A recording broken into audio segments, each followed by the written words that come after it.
Well, hello, welcome. I'm glad that you're here with us today. Today, we're going to return to the writings of Solomon. In other words, we're going back to the book of Proverbs.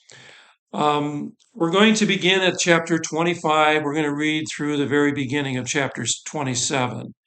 Chapter 25, verses through 2 through 27, are sayings that are intended for kings and those who would serve the kings. They're broken into two groups. There's a group that deals with the king and his concern for maintaining order and promoting civil righteousness.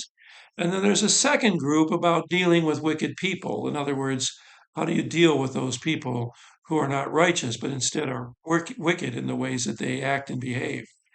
As mentioned before, when we were reading the sayings of Proverbs, don't rush through these sayings or decide that because you're not a king or you're not serving a king that they're really of no use to you. These sayings, each one of them is a mouthful into itself, and they're useful in your day-to-day life, whatever your vacation may be. So slow down, savor them, ponder what they say to you and about your life.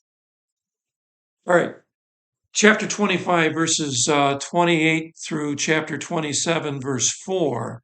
Those are proverbs that speak about fools. Um, you will surely enjoy them as they're truthful, and at times they even seem a bit humorous. As before, I encourage you to read them slowly and to spend a bit of time with each of them, reflecting on what it says to your life, whether it's telling you to change how you behave, for maybe you're acting foolishly, or whether it is helping you to know how to respond to someone else who has been acting foolishly. There are a couple of proverbs in this section that I guess I want to point out because they can be a little hard to sort out. They even appear to be contradictory if they're viewed completely on your own.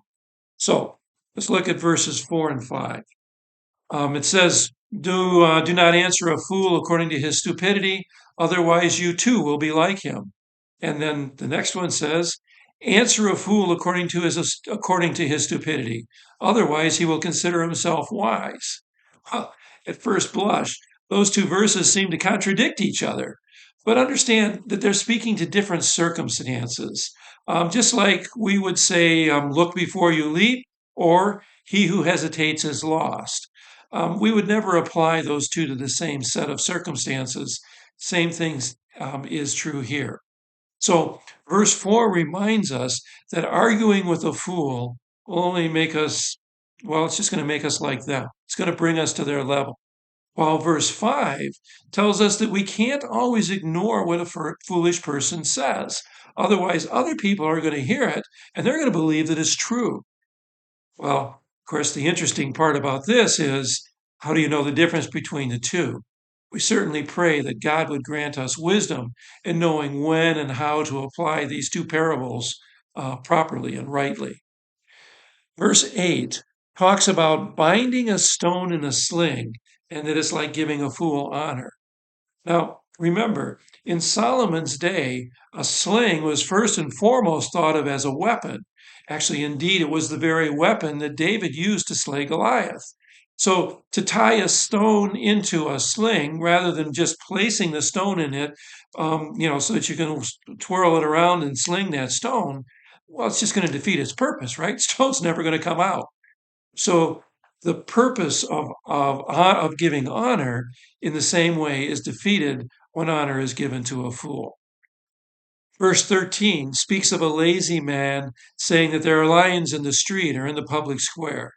This he uses as an excuse to do nothing. In other words, he can't go out. There's lions out there. It's just too dangerous.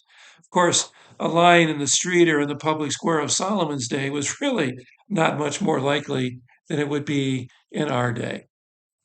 Well, I pray that you enjoy these various um, proverbs as you're reading through them. That you will continue to learn, that you'll continue to grow, and that God would bless you as you study His Word. I look forward to joining with you again tomorrow.